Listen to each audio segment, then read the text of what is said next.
कि ऑपरेशन दोबारा होगा, जरूर होगा। जनाब रहमान मलिक ने कल भी कहा कि अब पुलिस और रेंजर्स मिलकर ऑपरेशन करेंगे और एक मुस्तहकम ऑपरेशन होगा। हेलीकॉप्टर्स भी इसमें होंगे और लियारी के आउटर एरियाज में कैमरास भी लगाए जाएंगे और इस भरपूर ऑपरेशन की निगरानी खुद जनाब रहमान मलिक ने कहा कि वो खुद करेंगे।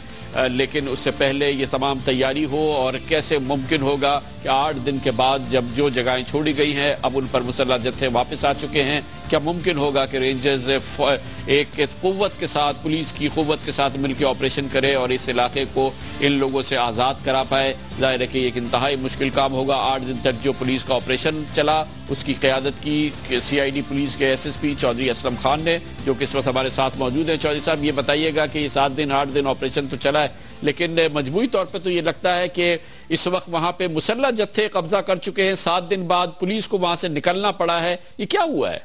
नहीं कामरान साहब, पुलिस को 48 घंटे के लिए ये ऑपरेशन बंद किया गया है और 48 घंटे में अगर ये दहशतगर्द असला नहीं फेंकेंगे तो फिर इनके खिलाफ ऑपरेशन होगा। तो क्या ये इनके साथ कोई मुज़ाकरात हुए, कोई बातचीत हुई है जिसके नतीजे में ये इंतजाम किया गया है? नहीं, इनके साथ कोई मुज़ाकरात नहीं हुई, कोई बातचीत हुई। ये इंटीरियर मिनिस्टर साहब ने इनको 48 घंटे का टाइम दिया था। 48 घंटे में ये वेपन फेंक दें वरना इनके खिलाफ भरपूर ऑपरेशन होगा। लेकिन 48 घंटे के दौरान ये मुसलसल फायरिंग्स होती रहे हैं और रॉकेट्स भी चलते रहे हैं और जो इस वक्त सिचुएशन लियारी की हमारे पास सामने आ रही है उससे कहीं से इसका तो आसार नहीं लग रहा है कि ये हथियार फेंकने वाली तो कोई सूरत हाल नजर नहीं आ रही।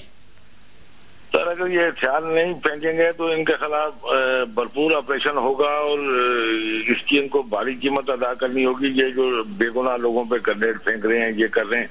अब ये क्लियर हो गया है कि जब इनके खिलाफ ये ऑपरेशन हो रहा था तो ये सिर्फ पुलिस कर रहे थे, अब ये लोगों की बसों पे ग्रेनेड फेंक रहे हैं तो ये कुछ लोग इनको मासूम जाहिर करते थे, अब ये जाहिर हो गया कि ये दहशतगर्द है।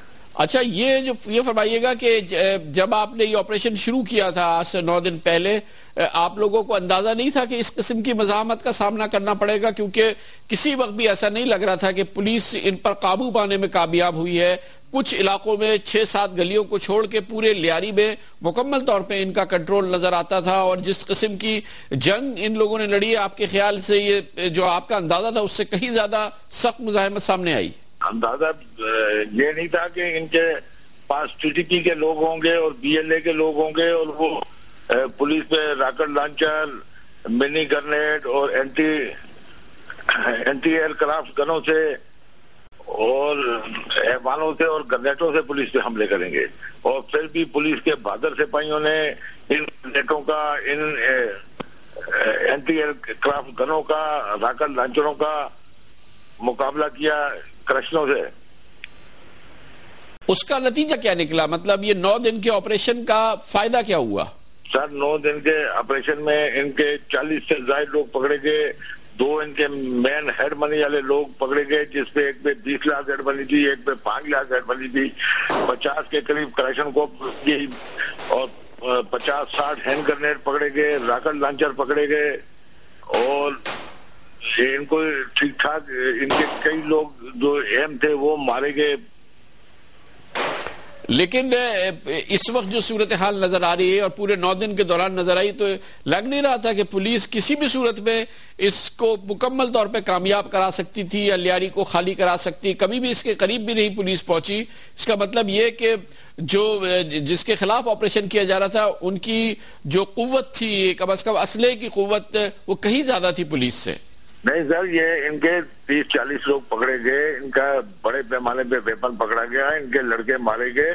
ये इनसे 70% इलाका खाली करा लिया गया था। सिर्फ ये 30% इलाके में मुजाहिमत करते, उसमें ये मोर्चा बंद थे। इनके पास एंटी एयरक्राफ्ट गने थी, इनके पास रॉकेट लॉन्चर से पुलिस सिर्फ कलेक्शन से लड़ रही थी।